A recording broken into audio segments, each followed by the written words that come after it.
Bonjour à tous, passionnés ou curieux de nutrition et de fitness. Vous en avez peut-être marre qu'on trouve votre ventre mignon et voulez vous débarrasser de cette graisse abdominale accumulée.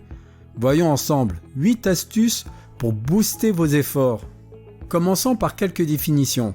Il y a 2 types de graisse au niveau du ventre. D'abord, la graisse sous-cutanée qui est juste sous la peau, les poignées d'amour en gros si vous voulez. Puis la graisse viscérale qui elle est attachée aux organes, tels que le foie ou le pancréas. C'est la graisse que vous n'allez pas pouvoir pincer entre vos doigts. Dans cette vidéo, je vais surtout parler de graisse abdominale, ce qui engendre généralement les deux. Comme pour tout type de graisse, c'est important d'avoir de la graisse sous-cutanée au niveau du ventre, ainsi que de la graisse viscérale.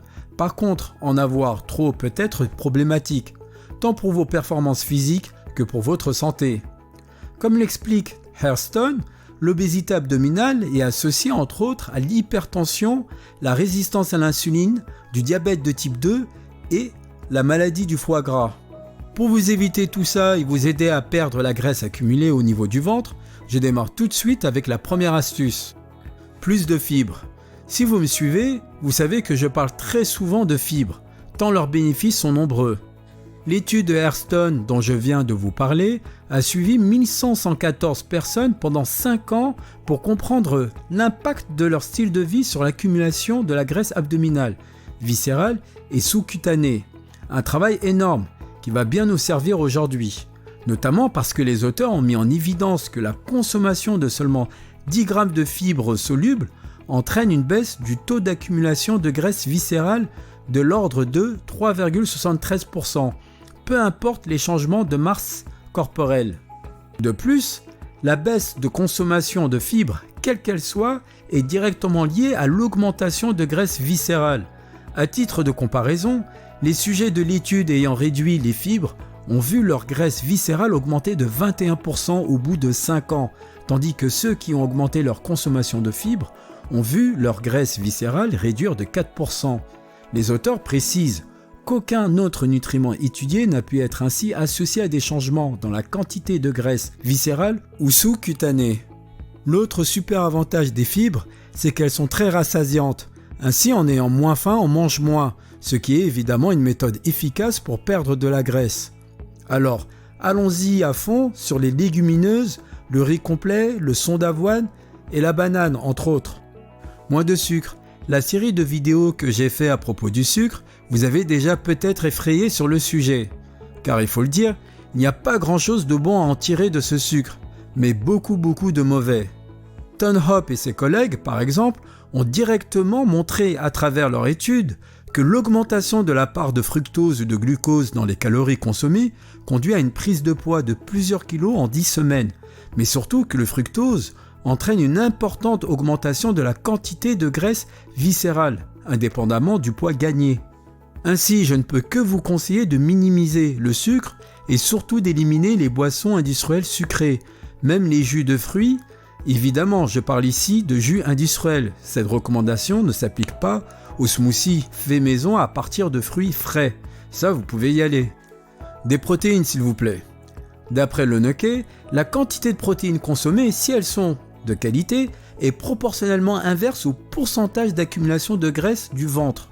Les effets bénéfiques des protéines sur le taux de graisse sont liés à plusieurs effets selon Paddon-Jones. D'abord parce qu'elles augmentent la satiété. Comme pour les fibres, une meilleure satiété pousse à manger moins et donc limite la quantité de calories ingérées. Ensuite parce que les protéines améliorent la thermogénèse, c'est-à-dire la vitesse à laquelle l'organisme brûle des calories. Enfin, parce qu'elles permettent de maintenir, voire d'augmenter, la masse maigre. Un objectif que je pourrais vous donner serait d'atteindre 25 à 30% de vos calories consommées en protéines. Par exemple, en consommant plus d'œufs, de poissons et de noix.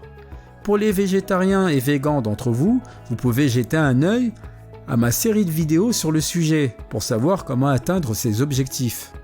Diminuer les glucides et pourquoi pas tenter le régime cétogène. Comme le montre l'étude de Goer et Goss, réduire sa consommation de glucides, mettre de manière modérée, a des effets bénéfiques sur la composition corporelle et la quantité de graisse. Sur les 2 expérimentations qu'ils ont analysées, les auteurs ont constaté que le régime faible en glucides apportent de meilleurs résultats que les régimes faibles en gras en ce qui concerne la perte de graisse viscérale. Les participants suivant le régime faible en glucides ont d'ailleurs perdu 4,4% de graisse totale supplémentaire par rapport aux autres. Pour pousser ces résultats encore plus loin, vous pourriez vous lancer dans un régime cétogène, très efficace pour perdre de la graisse accumulée. L'idée de ce régime est de faire passer le corps en état de cétose, c'est-à-dire en capacité de consommer la graisse stockée en l'absence de glucose disponible. Pour mieux comprendre de quoi il s'agit, je vous invite à regarder la série de vidéos sur ce sujet. Sachez en tout cas, comme le montre Valenzano, que même 8 semaines de régime cétogène peuvent conduire à d'importantes pertes de graisse viscérale, et par importante, je veux parler de près de 40%. Pratiquez le jeûne intermittent. Jeûner, ce n'est pas consommer de calories du tout pendant une certaine période. Le principe du jeûne intermittent est alors de répéter cette abstinence calorique plusieurs fois par semaine, voire tous les jours. Parce que le jeûne conduit lui aussi à la cétose et qu'il permet généralement de moins consommer de calories, il est idéal pour perdre de la graisse. C'est ce que montre directement l'étude de Klempel sur un groupe de 54 femmes obèses pour qui 10 semaines de jeûne intermittent ont permis de perdre en moyenne 0,7 kg de graisse viscérale et 2,8 kg au total. Des résultats similaires sont trouvés dans beaucoup d'autres études, comme celle de Barnowski. Alors, ça peut valoir le coup d'essayer de restreindre son alimentation à 8 heures par jour, par exemple, pour commencer. Se mettre aux exercices de résistance ou pratiquer de la musculation. Vous vous souvenez de l'étude de Hairston auprès de 1114 Américains ? Eh bien, ils ont trouvé que les personnes pratiquant parfois de l'activité intense voient leur taux d'accumulation de graisse viscérale baisser de 7,4% et celui de graisse sous-cutanée de 3,6%, en comparaison avec celles qui pratiquent rarement ou jamais. D'une manière générale, dans l'étude, la dépense énergétique était inversement liée à l'accumulation de graisse viscérale. Le mieux pour pratiquer une activité dite intense, c'est de faire des entraînements de résistance. Comme le montre Westcott, de nombreuses études révèlent que les entraînements de résistance conduisent à une baisse significative des taux de graisse abdominale, en plus d'améliorer le taux métabolique au repos et d'autres données de santé comme la sensibilité à l'insuline. Smith et ses collègues ont réalisé une expérimentation à ce sujet. Pendant 2 ans, ils ont suivi 164 femmes obèses et en surpoids séparées en 2 groupes, l'un avec 2 entraînements de résistance à faire par semaine, l'autre avec de simples brochures recommandant l'aérobie. Les résultats sont assez édifiants, puisque le groupe entraînement de résistance a perdu 26 fois plus de masse graisseuse que le groupe contrôle, 3,68% contre 0,14% par rapport à la masse de départ. Et en ce qui concerne la graisse abdominale, le groupe pratiquant la musculation perdit 21,36% de la graisse de départ, soit 3 fois plus que l'autre groupe, 7,05%. Si vous voulez commencer à pratiquer ce type d'entraînement, notre chaîne regorge des vidéos à ce sujet. Des habitudes de sommeil saines. Le sommeil joue un rôle de régulation extrêmement important. Avoir un mauvais rythme de sommeil entraîne bien des problèmes tels que des difficultés de gestion du poids. Un groupe de chercheurs de l'Université de Chicago a mené une expérimentation auprès de personnes en surpoids, autour de l'impact du sommeil sur la perte de poids. Les participants étaient soumis à un régime individualisé, équilibré et légèrement restreint en calories. Ils passaient tous par 2 phases de 15 jours. D'abord une période au lit de 8h30 par nuit, puis une autre avec seulement 5h30 de temps au lit. Les résultats sont édifiants. Lors de la première phase, où ils ont dormi en moyenne 7h25 par nuit, ils ont perdu plus du double de poids par rapport à la seconde phase avec 5h14 de sommeil par nuit. Tout ça, c'est notamment parce que le manque de sommeil augmente la sensation de faim et réduit l'oxydation du gras. Pour parler plus précisément de la graisse qui nous intéresse ici, à savoir celle du ventre, citons l'expérimentation de Hairston. Les auteurs, à partir d'un échantillon de 1427 personnes, ont trouvé que des habitudes de sommeil extrêmes, à savoir moins de 5 heures et plus de 8 heures par nuit, sont liées à des augmentations de masse corporelle de graisse sous-cutanée et de graisse viscérale pour des adultes de moins de 40 ans, ceci en comparaison avec des habitudes de sommeil entre 6 et 7 heures. Alors pour finir avec la dernière astuce, l'alcool avec grande modération.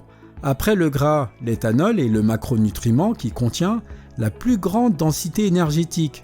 Un grand sondage national sud-coréen de 2008 à 2013 auprès de 11 289 personnes a ainsi montré que les personnes qui boivent plus de 2 verres d'alcool, quand l'occasion se présente, ont de plus grands taux d'obésité abdominale que ceux qui consomment moins de 2 verres, ceux auprès de personnes au poids dit normal et d'âge moyen.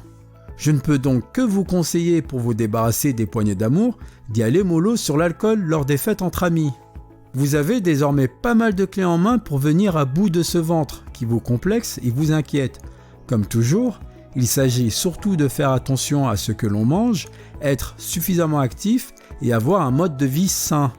N'oubliez pas de vous abonner à la chaîne pour suivre nos posts et de liker cette vidéo si elle vous a plu.